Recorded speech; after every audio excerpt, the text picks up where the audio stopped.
Welcome back. We're now going to Latin America and we're going to start with Mexico, aka the United Mexican States.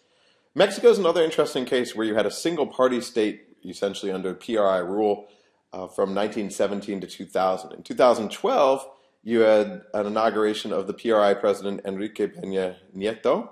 And there were violent protests that actually happened during this inauguration because this was the first time the PRI came back to power after several years out of power. So lots of people raise the question, are we sliding on the democracy scale? Are we going back towards a sort of non-democracy? So we'll talk about the political evolution today.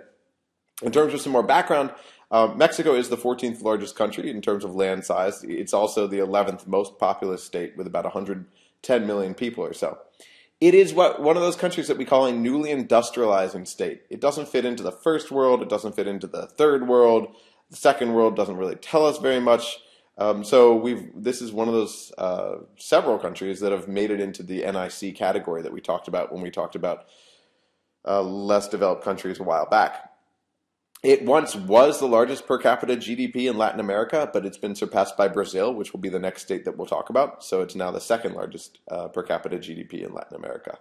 It is the sixth largest oil producer in the world. So Mexico is a huge oil producer. This is a national industry with varying amounts of foreign investment.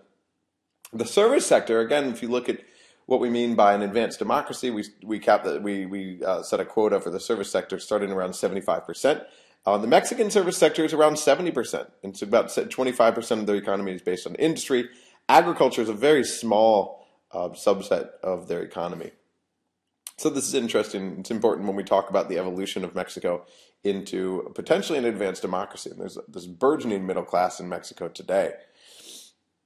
In terms of an ethnic divide, it is 60% mestizos, so mixed Spanish and indigenous people, and 30% indigenous. And the indigenous people tend to dominate in especially the central and southern parts of Mexico. And these are these groups, the indigenous groups, are largely politically and economically marginalized, much as the Native Americans have been in the United States as well.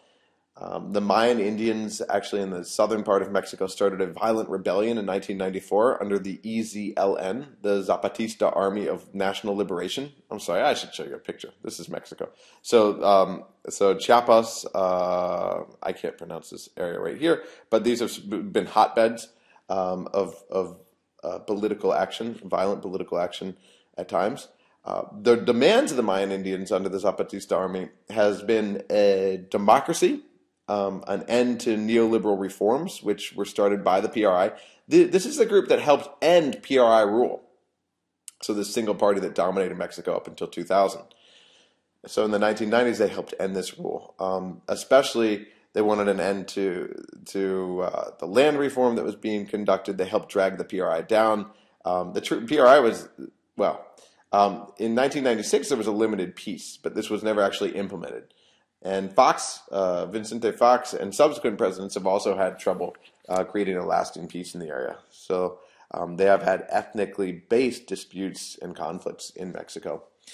Generally speaking, there's been a culture of distrust toward the state. There's been lots of corruption.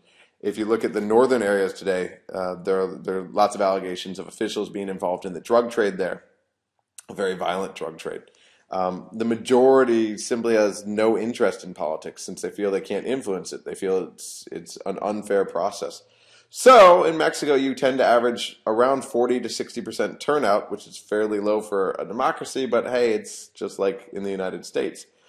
You're talking about a fairly poor and highly unequal population. So the poorest 40% earn 12% of the income. The richest 10% earn 40% of the income. So very high levels of inequality here. So high Gini coefficient.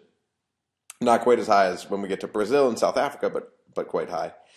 You've also got a high infant mortality, generally lower levels of education, especially in the rural areas in the South, and an enormous informal sector. 9 million people live in the informal sector, give or take. And this means that you're talking about an untaxed base, so it's bad for the state. And it's also unregulated, so it's bad for the workers who don't get security, they don't get benefits. They can work under very unfair or unsafe conditions. So that's a little background on Mexico. I'm going to take the evolution of Mexico in a separate slide. So I'll stop right there.